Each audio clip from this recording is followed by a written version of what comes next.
This to this এত সুন্দর একটা এস্থেটিক ফটোজেনিক একটা টপ বানিয়ে ফেলেছি। I can believe. Hello and আসসালামু আলাইকুম, welcome to Tamu's blog, welcome to my happiest life. So আমি গিয়েছিলাম ছাদে। আমি অনেক দিন যাবতই চিন্তা ভাবনা করছিলাম যে ছাদে কিছু গাছ লাগাবো। তো সবাই তো ফুল গাছ লাগায়, আমি একটু ব্যতিক্রম জিনিসই লাগাইছি। তো এখানে আমি লাগালাম হচ্ছে একটা হাসনা হেনা গাছ, আর এখানে আমি লাগিয়েছি বাঁশ গাছ। কারণ আমার মনে হয়েছে মানুষের থেকে বাঁশ খাওয়ার চেয়ে নিজের হাতের বাঁশ খাওয়া একটু হলেও বেটার হবে।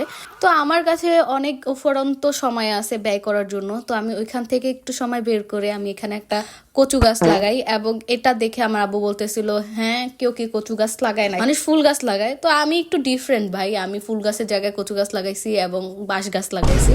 মানে লিটারালি যেই শুনতেছে কচু গাছ লাগাইছি সেই লিটারালি হ্যাঁ হ্যাঁ হ্যাঁ করতেছিল। তো আমি চিন্তা করলাম যে ঠিক আছে, এটা নিয়ে যেহেতু এত সবার সমস্যা, আমি এটাকে একটা স্থেটিক লুক দিব। তো তার মধ্যে দেখি এত বেশি রোদ, আমার জাস্ট গাম এত হচ্ছিল। তখন আমি বলতেছিলাম যে এত রোদ উঠার কি দরকার ছিল, একটু বৃষ্টি হলো তো পারে। তারপরে আমি বসে পড়লাম এটাকে একটু মেকওভার করার জন্য বা ডেকোরেট করার জন্য। তো এখানে আমি এটাকে খোলার ট্রাই করছিলাম, বাট আমার দ্বারা হচ্ছিল না। পরে আমি হ্যান্ডেলটাই খুলে ফেলি এবং আমি নিচে এসে দেখি আমাদের গাছে একটা সুন্দর মরিচ হয়েছে। তো এটা দেখার পরে আমি চলে যাই আমার বিচ্ছু বাহিনী নিয়ে, এবং ওইখানে যেয়ে দেখি আমাদের গ্রুপের সবাই ফুচকা খাচ্ছে। তো আমি আর ওইখানে কোনো রকম ইন্টারেস্ট দেখাই নাই, কারণ আমার মাথায় ছিল আমি ওই যে কচু গাছের টপটাকে সুন্দর একটা এস্থেটিক লুক দেবো, যাতে সবাই বলে যে না ঠিক আছে। তো আমরা চলে আসি আমাদের গন্তব্য স্থানে। এখানে আসতেও আমাদের একটু টাইম লেগে গিয়েছিল, কারণ আমরা অনেক জায়গায় খুঁজেছি কিন্তু কোথাও পাই নাই। লাস্টে এখানে এসেছি। আমরা আস্তে আস্তে করে বাকলগুলো খুলছিলাম। আমরা ফার্স্টে কি করেছি, উপর থেকে খুলতে নিয়েছিলাম, যেগুলো অনেক বেশি টাইট ছিল, বাট নিচের পোর্শনের এগুলো খুবই খুবই নরম ছিল, এগুলো টান দিলে উঠে যাচ্ছিল। তারপর আমরা এগুলো খুলে টুলে নিয়ে যাওয়ার সময় আমাদের এক মুরব্বি বলতেছে এগুলো কি রান্না করার জন্য নিয়ে যাচ্ছি কিনা, এগুলা যে টপ বানাবো তারা কোনো আইডিয়াই নেই।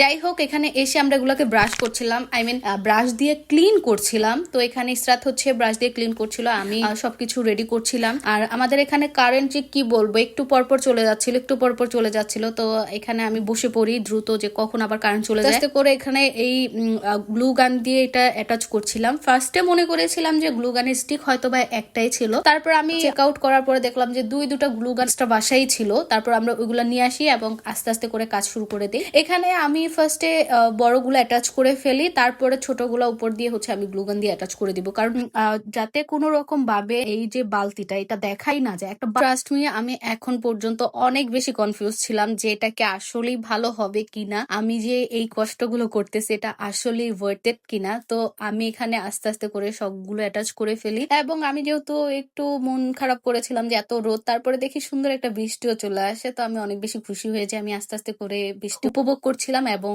কাজটাও করছিলাম। আর আমি কিছু পাথর নিয়ে আসি, ওগুলাকে স্প্রে করে সুন্দর করে ফাইনাল টাচ দিই। এবং আমি যখন এটার ফাইনাল রেজাল্ট দেখি আমি তো খুবই খুশি, কারণ এটা খুবই ফটোজেনিক হয়েছে এবং খুবই অ্যাস্থেটিকও লাগতেছিল ব্যাপারটা। তো এত সুন্দর একটা জিনিস আমি ক্রিয়েট করে ফেলেছি এবং সবাই দেখে আমাকে বাহবা দিচ্ছিল। তো আজকের মতো এই পর্যন্তই। সবাই সুস্থ থাকবেন, ভালো থাকবেন, আল্লাহ হাফেজ, আসসালামু আলাইকুম। এবং যদি এটা কেউ রিক্রিয়েট করেন অবশ্যই আমাকে জানাবেন যে আপনাদেরটা কেমন হয়েছে।